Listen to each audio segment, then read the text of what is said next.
Get me a towel. Hey, I'm resurrected! Resurrected! Resurrected! He's alive! Resurrected! Gather round! Gather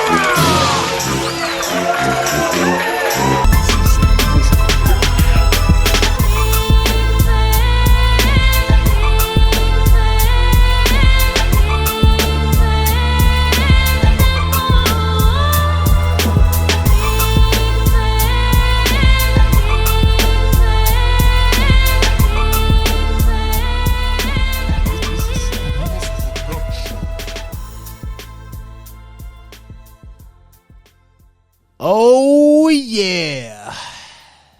Long time, guys. Long time. What's going on? Hope you're doing well. Happy Tuesday with you. I was going to drop this video yesterday, but I was like, nah, let me just get my thoughts together and come at you guys with a logical take on the situation.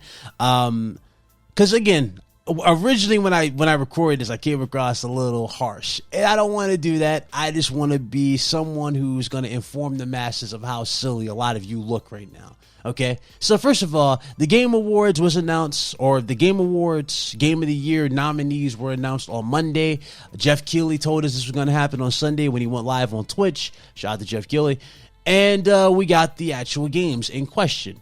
Now, of course, the games in question were always going to have some drama, regardless if a certain game or two didn't, or made the list or didn't make the games, or didn't make the list. So as expected,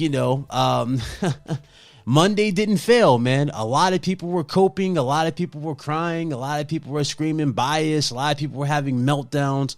It's like, bro, once we get to the end of this video, I hope a lot of you feel stupid because a lot of you are looking really, really stupid. But before we get into that, let's take a look of the actual games that are going to be Game of the Year. Okay, or that are nominated for Game of the Year. By the way, this takes place on December 7th. All right, so here they are right now. We got Alan Wake, Baldur's Gate 3, Marvel Spider-Man 2, Resident Evil 4 Remake from Capcom, of course, and Super Mario Bros. Wonder, and Legend of Zelda Tears of the Kingdom.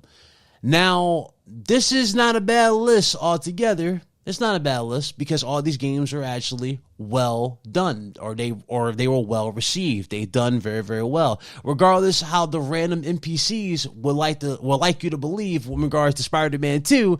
Spider-Man 2 is one of the most well received, Spider-Man games we've ever gotten. Number one. Number two, this game has pushed Insomniac Games into S tier category. They've actually earned their stripes.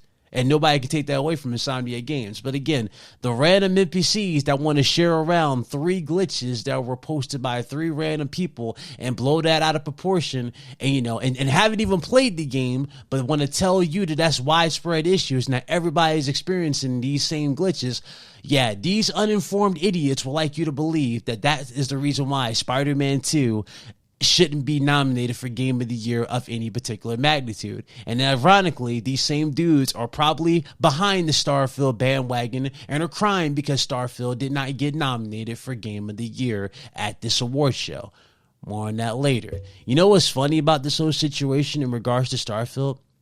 Most of the people who are crying wolf about Starfield not being nominated at the Game Awards were talking about Alan Wake 2 and how Alan Wake 2 is the game of the is the Game of the Year, is the sleeper hit. Literally, nobody was talking about Starfield in the midst of this at all. It was literally Alan Wake 2. Everybody was so all in for Alan Wake 2. So the fact that Alan Wake 2 made the list kind of matches the energy of what's being done here. You kind of get where I'm going with this? Nobody was talking about Starfield at all. But keep in mind, that same energy what I just said doesn't apply to other games that weren't mentioned on this list. For example, we've had some great releases this year. In fact, this has been arguably one of the best years of gaming, which again is even more funny to me how people are crying over this stuff.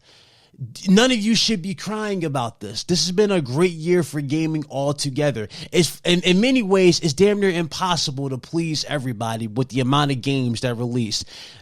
For example, games that are not on the actual nominees list that, in my honest opinion, should be on the nominees list is Final Fantasy 16, Hogwarts Legacy, Armored Core, and hell, even Lies of P.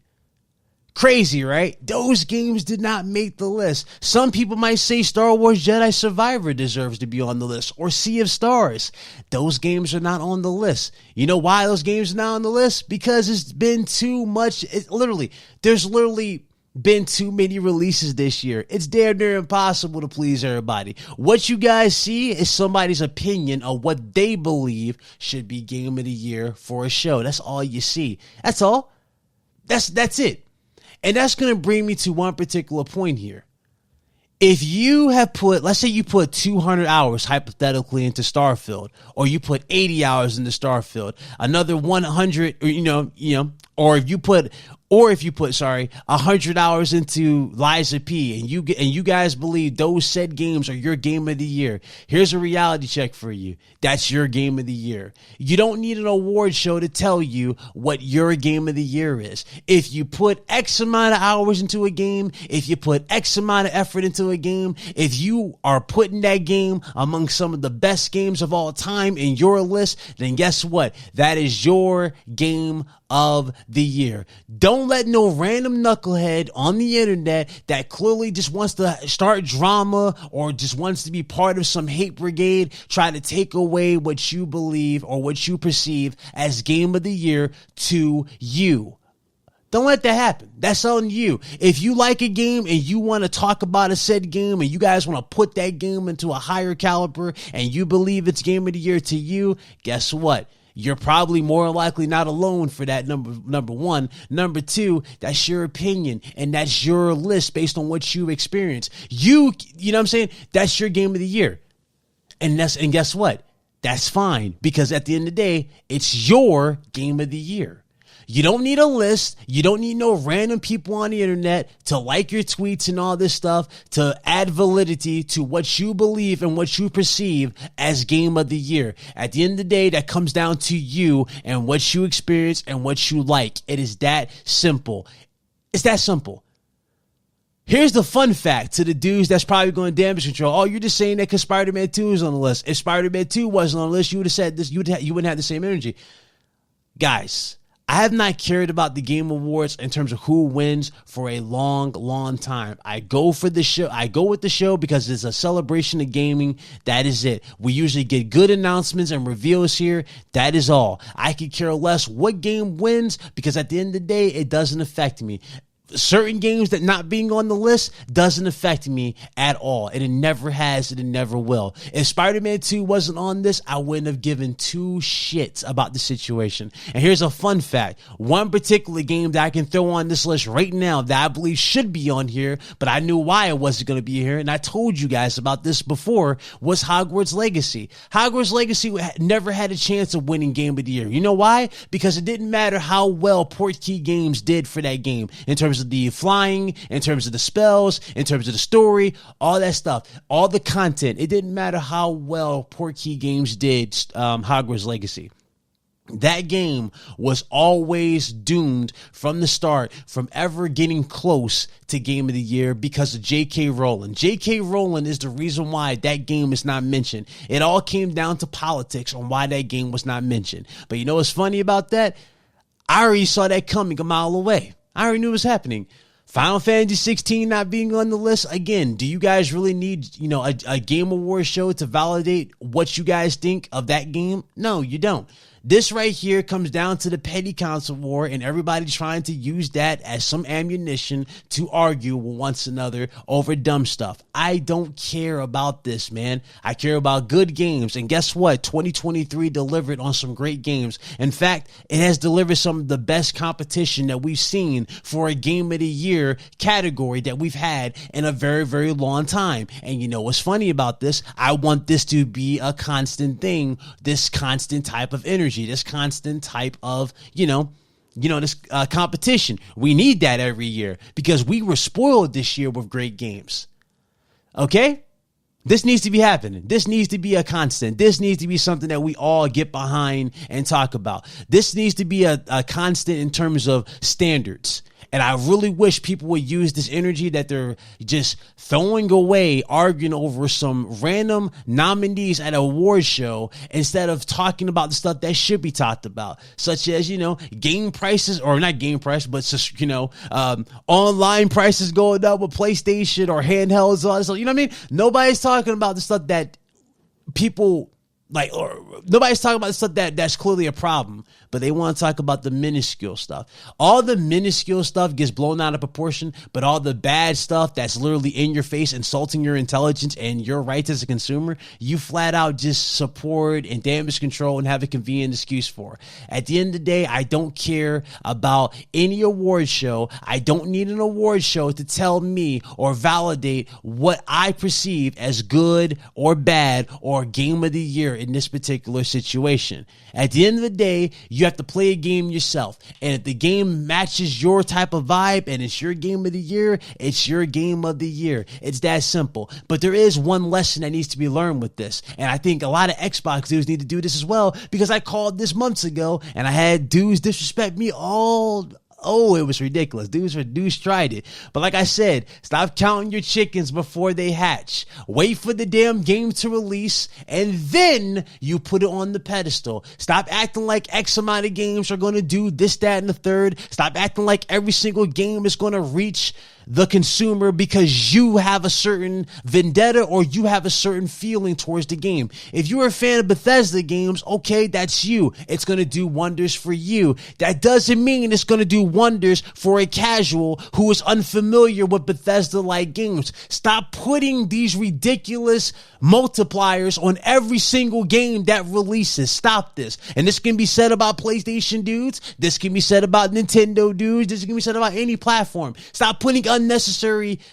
multipliers on these games. It doesn't work like that. If the game is good, it will translate in the marketplace. If the game is impactful, it will translate in the traction that it gets and the new people that it brings in with the game and how it impacts people who actually are willing to put X amount of time into the game. It is that simple. This has been a packed year all by itself. There was going to be tons of games that were going to get snubbed out the gate. Okay? Tons of them. Liza P not being mentioned. Let me tell you something. I would take Liza P, Armored Core, or hell, even Hogwarts Legacy over Starfield. Those are literally, I would put those games well above Starfield, in my honest opinion. That's me, though. Again, that's different from me and you. You might put Starfield above those, but let's not act like there have not been a ridiculous amount of games that dropped here that are literally, it makes it damn near impossible for a certain good game to be snubbed. It is impossible. We've had this conversation multiple times. It happens. Okay? Move on. Who cares? It doesn't matter. It doesn't affect you at the end of the day. It doesn't affect you. Or maybe it does affect you. Maybe you go to sleep punching the air, hoping that you have some kind of weird W in your mind to argue or a console war.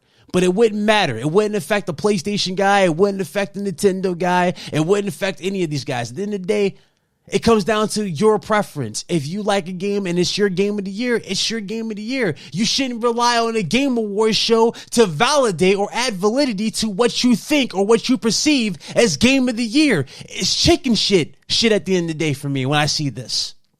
It really is. I think you guys need a reality check. I really do. But anyway, hot take over.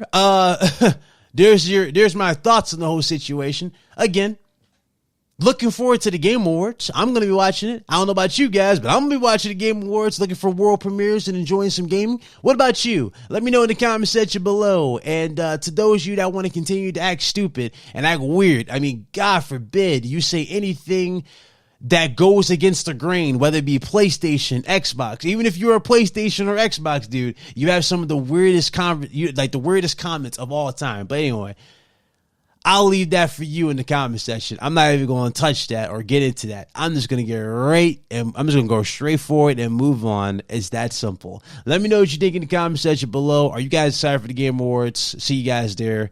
All that junk. Y'all be good. Peace.